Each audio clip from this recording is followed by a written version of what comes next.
métier vétérinaire nekk na liggéey boo xam ne laaj na sacrifice laaj passion laaj amour ak engagement te njëlbeen nag li mu vétérinaire jigéen ñi tax ko woon bëri par rapport ak góor yi jamono di dox ba léegi macha allah jigéen ñi ñu ngi ciy dugg bu baax di occuper ay postes stratégiques te di bay seen waar ci liggéey bi seen liggéey nag bokk na ci saytu animaux yi seen wér-gu-yaram ak tam xool li ci ñuy lekk est-ce que baax na wala baaxul tey nag ñu war a rencontrer ces braves dames du développement passé ak ñoom journée bi dal leen ak jàmm ci seen émission Veto. weeru mars nekk weer bu ñu jagleel jigéen yi ci àdduna bi seen émission Veto baaxee leen ci édition spéciale bile édition nag ñu waxtaanee ci li nga xam ni mooy jigéen yi yëngatu ci métier vétérinaire fii ci Sénégal.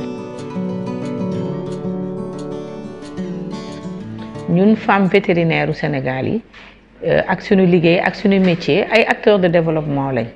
et donc par acteur de développement mooy mën nañu jàppale yëpp jigéen yi nga xam ne ak fu ñu nekk ci Sénégal ñu développer ay revenus indil leen koom-koom à travers ay projets élevage yoo xam ni yomb na neex naa def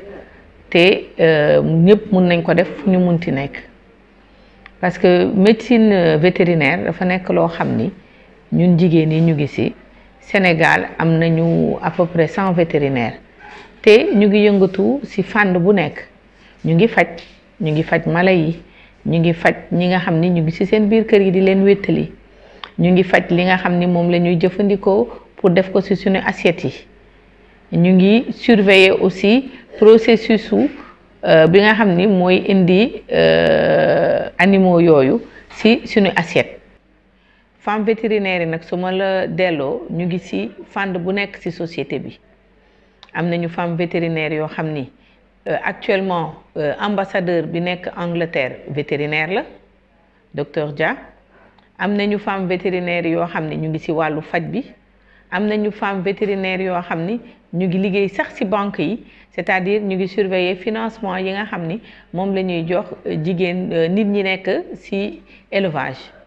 am nañu ay jigéen yoo xam ne ay chercheurs lañu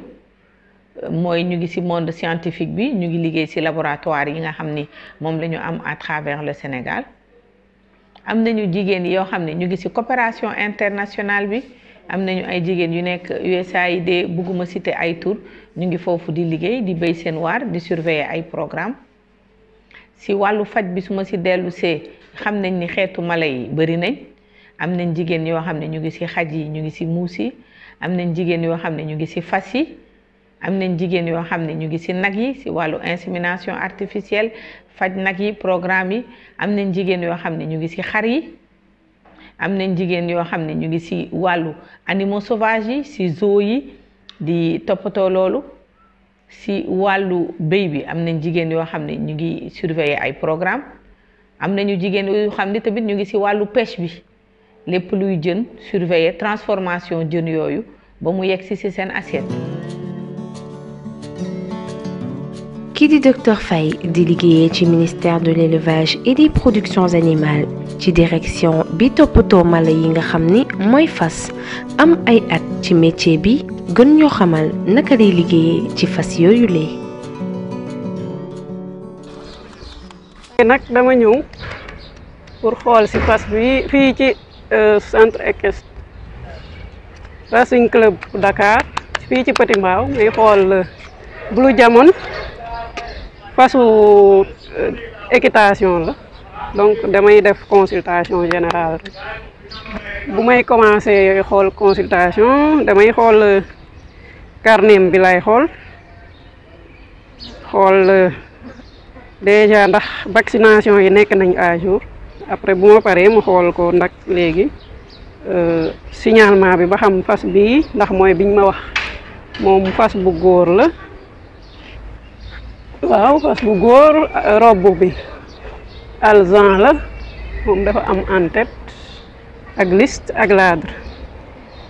am ñetti balzan ak benn tànk boo xam ne benn côté bi moo weex lii lecteur puce la lecteur puce électronique parce que en général fas yi jógee Europe yëpp dañuy yore seen puce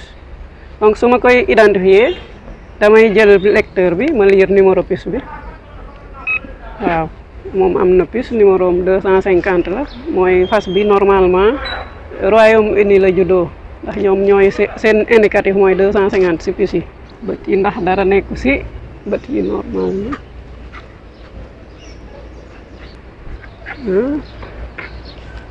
nariñ yi tamit dara nekku si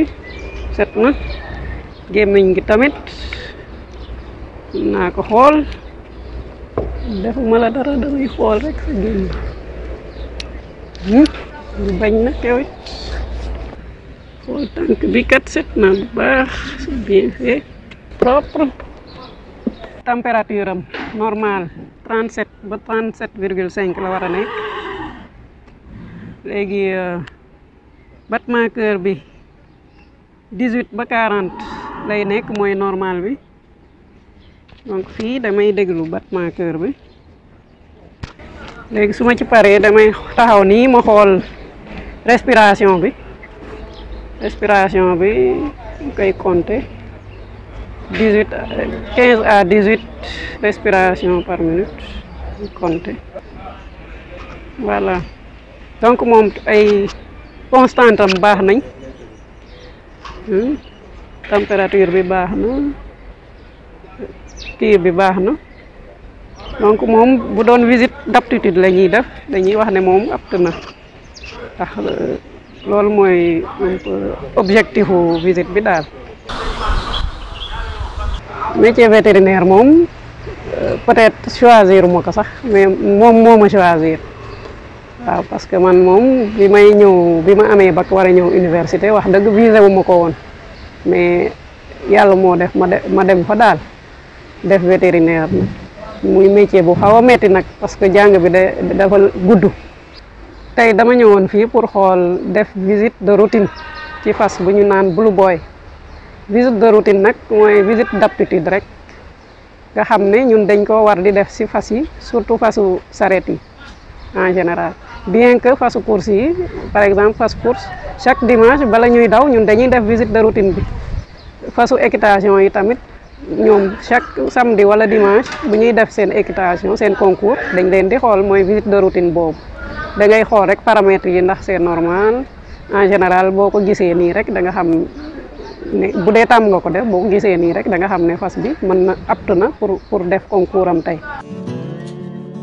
Docteur Edilia de Vega génnee ci daara bi ñuy duppee école inter-état des sciences et médecine vétérinaire de Dakar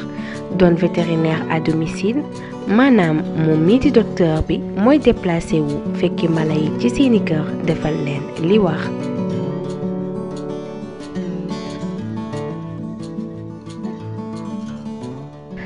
tey nag dama leen di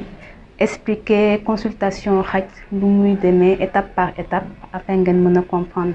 dañ ma andil benn xaj boo xam ne dañ ma ko andil pour me contrôler ndax si tout est normal xool si éventuellement il y a lieu bu fekkee feebarul ban entretien lañ ko war a def pour que mu nekk en bon état de santé et bañ a moytu ay feebar yu bëri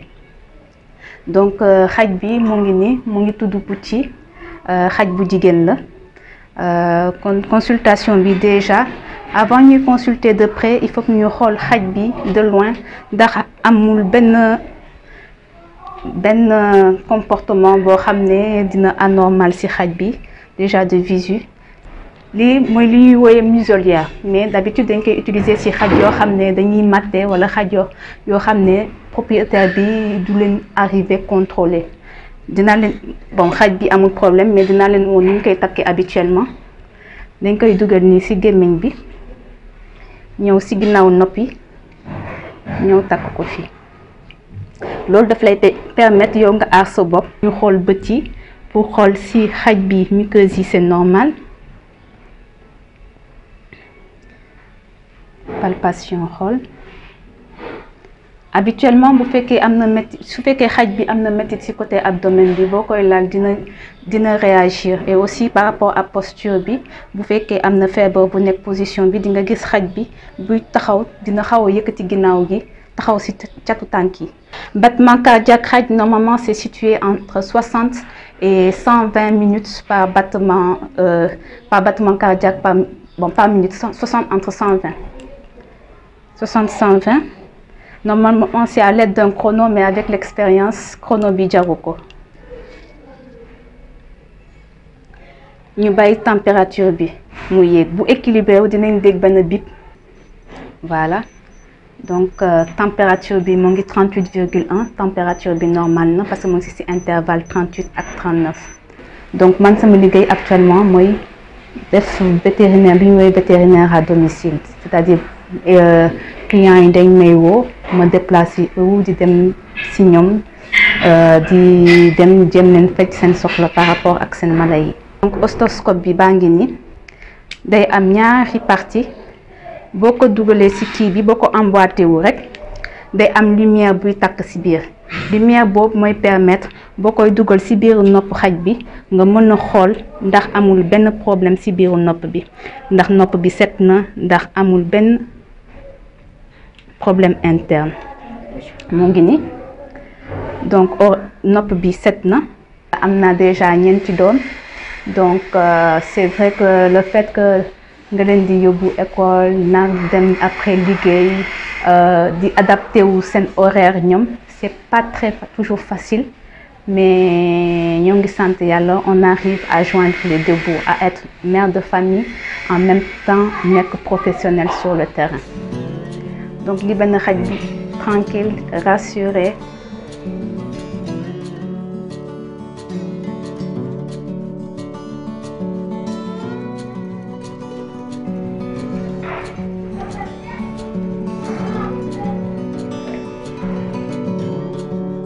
gannaaw bi ñu jógee ci docteur Idilia dañuy dem Sogas ex-Seras Sogas nag mooy fi ñuy defaree ndawal yi foofu am na ay vétérinaire yu fa nekk di saytu ni ñuy defaree mala yi ak itam naka la ko nit yi mën a jëfandikoo te duñu ci jëlee benn gàllankoor. Docteur Kébé nekk chef de la division santé publique vétérinaire et chef de projet construction et réhabilitation des abattoirs au Sénégal taataanal ñu tuuti ci liggéeyam. ñoo ngi abattoir donc abattoir ñu ngi ci chaîne bi nga xam ne moo gën a mag mooy li ñuy wax fi ñuy nga xam ne fi la ñuy lottalee jur gu mag gi mooy nag yi léegi fi mu ne nii ñu ngi si liggéey bi nga xam ne moom la vétérinaire yi di def vétérinaire yi ñooy tax loo xam ni nit waru ko lekk fii lañ koy taxawalee xar bu mag bi ñu def fii pour seet loo nga xam ne moom la ñuy wax teeñaa nga xam ni bu fekkee ni jaar na fii benn nag bu am teeñaa parce que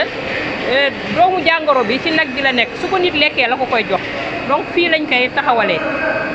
nag bi aussi n'importe quel feebar bu mu am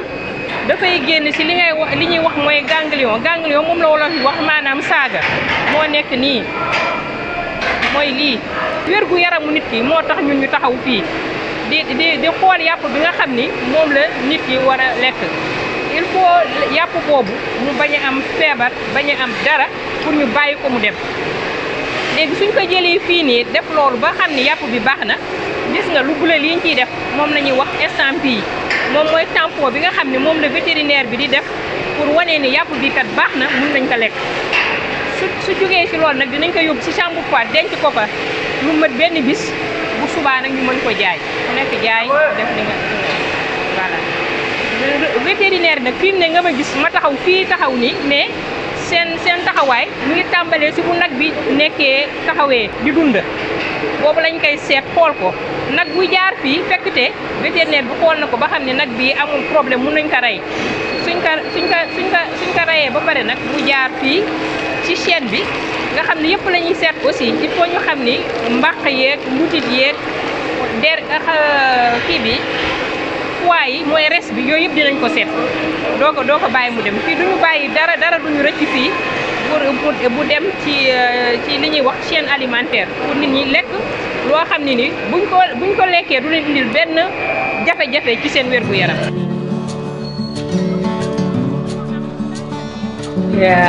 xam naa nag li tax ma choisir nekk vétérinaire dañu daan jox bi ñu nekkee terminal ay fiche nga bind ñett yi nga bëgg bu njëkk bi ma def foog naa bu njëkk bi pharmacie laa def ñaareel bi ma def vétérinaire ñetteel bi je pense que maa ngi defoon science naturelle léegi nag comme peut-être xam naa ñi bindoon vétérinaire bariwul ñu yóbbu ma foofu léegi bi mu fa yóbboo bi ma demee sax hésité naa tuuti daal ni man daal vétérinaire sax mooy lan léegi daal man daal dama bëgg a bàyyi ma dem amoon na benn vieux bu nekkoon bureau de l'orientation mu ngi tuddoon Pa Touré ma dem si bureau ma ne ko Pa Touré man daal dama bëgg a changer mun ma loo bëgg a changer man ko man daal yóbbu ma médecine moo ma gënal nekk vétérinaire Pa Touré mu ne ma mais nga manipuler ay xar ak ay nag moo gën nga manipuler ay nit demal rek dina baax loolu moo tax ma continuer de nekk veto bi ma si duggee effectivement am naa si ay poste de responsabilité parce que nekkoon naa chef service régional bu Dakar bi ma fa jugee ma dem direction élevage boobu benn direction rek moo am muy direction élevage ma nekk foofu chef de bureau ba sa yàgg ma nekk chef de division bu ma jugee ci chef de division bi nekkoon naa fi abattoir comme directrice après ma delluwaat ministère nekkaat chef de division nekkaat chef de projet kon nag mun naa ni xam naa ni am naa si carrière bu xaw a yàgg parce que bi may tàmbali 1989 la woon donc maa ngi si 30 ans de service.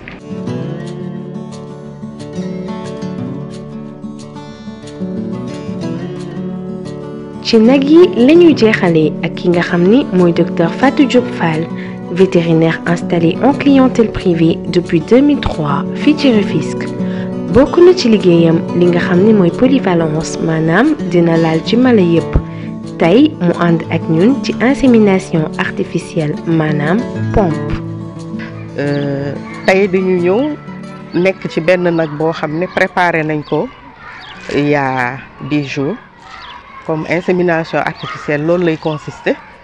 soo ñëwee pour def ko ci benn nag da nga koy jëkk seet ndax ëmb na wala ëmbul moom la ñuy wax fuuy soo ko defee tey bu jour bi delsee muy 7e jour di nga ñëw injecté ko benn produit bu ñuy wax prostaglandine le lendemain da ngay ñëwaat jour bi ñuy inséminer bu ñu fuuyee bi ñuy préparer vache bi bu ñu fuuyee ba xam ne kii ëmbul dañu koy poser ay hormones ñu koy wax prix delta pour préparer ko pour utérus bi pare pour mën a recevoir man yu bi ñu ko bëgg a inséminer pour mu am benn produit bu métissé suñu posé prix delta bi tey bu jour bi delsee dañuy ñëw injecté ko enzaprost ay prostaglandine le lendemain ñu ñëwaat dindi hormones yi ñu ko placé loon muy prix delta 2 jours après nag ñu ñëw inséminer ko actuellement ci étape boobu la ñu toll préparé nañ vache bi il y a 10 jours tey dañuy ñëw inséminer ko lii ma yore mooy pistolet d'insémination bonbonne bi ci la ñuy denc semence yi ñu ngi koy denc ci produit bu ñuy wax azote liquide ci aniche bi la ñuy dem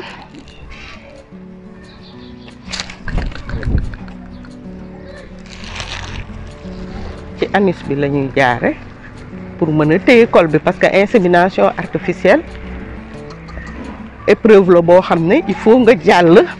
traverser col bi pour mun a déposer semence bi ci biir utérus bi soo duggee léegi ñu ngi introduire pistolet bi au niveau de la vulve fii soo xasee ba ñëw ci vulve bi chemise bi da nga koy percer di ko xëcc nga repérer col bi téye ko nag traverser doucement les 3 replis parce que col dafa am ñetti replis boo traverser 3 replis nga bës ci piston bi injecté semence bi ci biir utérus bi jeex na. médecine vétérinaire man maa ngi ko choisir bi may def terminale sous l'influence de mon prof de SVT. biñ ci duggee ba léegi on a vu que le métier a beaucoup évolué. L'exercice, je veux dire, l'exercice de la médecine vétérinaire a beaucoup évolué parce que ni ngay gis ni avec développement ouverture cabinet yi nit yi gën nañu xam suñu domaine d'intervention domaine yi nga xam ne mën nañ ci intervenir gis nañ ne bari na donc suscité na nit ñi gën a intéressé wu ci dugg ci élevage. def naa campagne de vaccination en état grossesse à 2 reprises. am na bu nga xam ne j'étais partie à Kédougou. On a travaillé toute la nuit. ma ñibbisi rek affaire bi di metti ma ne Ibrahima Lo damay dem gynécologue mu ne ma gynécologue mais Toufa qu'est-ce que c'est que ces choses-là? Finalement ils m'ont laissé se reposer. J'étais à Kaolack di leen superviser. Docteur Omar Thiam, je pense qu'il était au nord di superviser foofu léegi ñu nekk Fatick ci Niakhar ñu on inséminé à 3 heures du matin man su ma ñëwee laal nag bi rek tak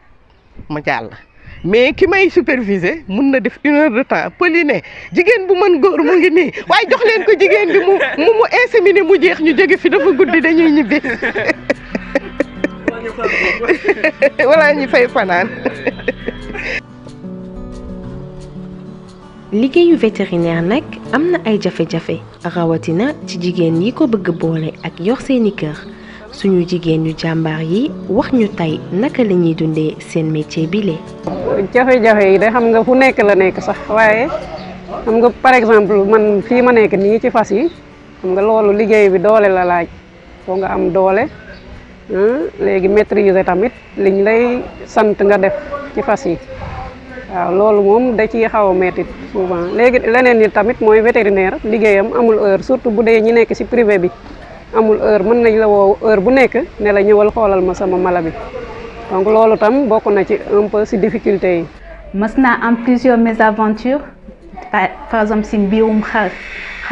mës na maa mbëkk ci loxo mu nekk xaj tamit mës naa jàkkaarloo ak xaj boo xam ne c'était impossible maîtriser ko mais loolu yépp ci métier bi la. Aussi par rapport ak métier vétérinaire bi c'est pas tout le temps facile comme ni ngay am ay réussite ci sa carrière bi mën nga am des fois nga jàkkaarloo ak ay échec. li ñuy liggéey dafa bari ñu bëgg ko gérer ak kër ga dafay xaw a metti mais ça n'empêche dañuy jafandu parce que ñoo ko choisir comme ñun ñoo ko choisir dañ ciy dem ba jeex suñu philosophie lool la. dañ ciy dem ba jeex. jigéen ñi aussi dañ leen war a jox aussi ay postes de responsabilité waaw ndax li ma wax léegi comme on dit l'arbre qui cache la forêt léegi di nga dem ci service boo xam ni poste bu gën a mag jigéen moo sa nekk mais la ci suuf yëpp ay góor la ñoo fa toog maanaam yor pouvoir bi loolu aussi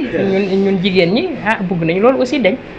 jigéen ñi ñu nekk sa poste yi ñuy décider di fa waxee di fa nasee di fa noccee. liggéey la boo xam ne da nga commencer le matin waaye doo xam ban heure ngay pare mun naa jël exemple campagne de vaccination yi soo nekkee jigéen nga nekk ci àll bi war a vacciner nga bàyyi sa kër bàyyi sa njaboot su fekkee dañu ndaw walla mag nga nekk ci àll bi ay jours yi jours yenn saa yi nga dem ay gox yoo xam ni amoo trop accès ci courant amoo accès ci ay dëkkuwaay nga war a nekk ak nag ay góor kese war fa toog ak ñoom liggéey. da dul yomb force physique bi tamit day intervenir nga gis benn nag boo xam ni par exemple mi ngi def 500 kilos nga war a génnee doom bi nga xam ni 50 kilos lay def pour nga nekk jigéen génnee ko yow kenn du nekk loo xam ni day yomb. métier vétérinaire am na njariñ ci réew lu ko dalee ci mala yi ba ci seen dundin loolu tax di ko saytu saa su ne doon wàll bu am solo. ñii di jigéenu vétérinaire di ci joxe ay digle te it di ci ñaax seeni rakk wala sax seeni doom yi ci bëgg a dugg te doon ay jigéen. vétérinaire nag fi mu ne nii wax dëgg yàlla ñu ngi ci sant yàlla ndax métier bi mu ngi gën a ubbeeku ak la mondialisation maanaam branche yi nga xam ne dañoo lënkaloo ak vétérinaire dañoo commencé bëri donc man damay encourager jigéen ñi rek ñu ñëw. formé wu en médecine vétérinaire parce que médecine vétérinaire am na solo dangay faj mala yi di fajaale nit ñi. métier vétérinaire dafa nekk loo xam ne il faut que nga bëgg ko parce que du métier bu facile déjà il faut nga am amour mala yi parce que di dem di faj benn mala boo xam ne amoo ci benn amour à la longue je pense que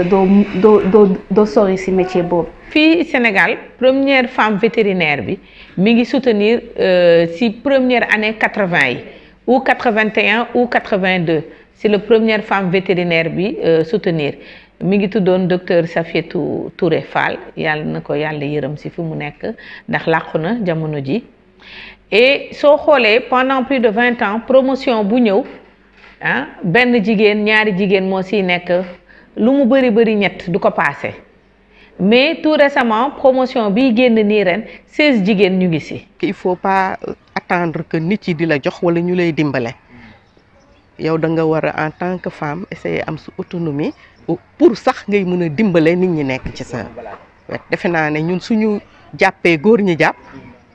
Sénégal lay dem ci kanam. man sama yaay man jàngul woon école donc man maa doon defal sama bopp bi may wut vétérinaire dama defal sama bopp bi may jàng dafa ko doon xool rek ni ma encouragé mais par exemple man samay doom damay xool lan la ñuy def di leen orienté di leen wax def leen nii loolu je pense que li ma jàng loolu moo tax ma mën a def loolu. ñu ngi encouragé jigéen yi nga xam ne ñu ngi jàng nekk ci cursus scolaire bi ñu dem vers ce métier là parce que benn métier bu riche la ak aspect boo xam ni mën nga liggéey ci côté bu nekk ak ci fànn bu nekk ba pare da ngay nekk acteur de développement mën a indi koom-koom ci sa réew. émission Veto bi ñu consacré woon femmes yi accède à sa fin en résumé nag bu ñu ànd ak suñu gan yëpp xool xam ni liggéey bi ak ni ñu koy doxalee góor mën na ko jigéen mën na ko di encourager suñu jigéen yi nga xam ne ñi ngi jàng di leen encourager am di leen motiver pour ñu ñëw fekk si ñu ci liggéey bi nga xam ne vraiment c'est une porte pour le développement du pays parce que dëkk lu koy mën a suqali mooy élevage ak agriculture te y a aussi de la place pour tout le monde. di nga beneen émission Veto merci.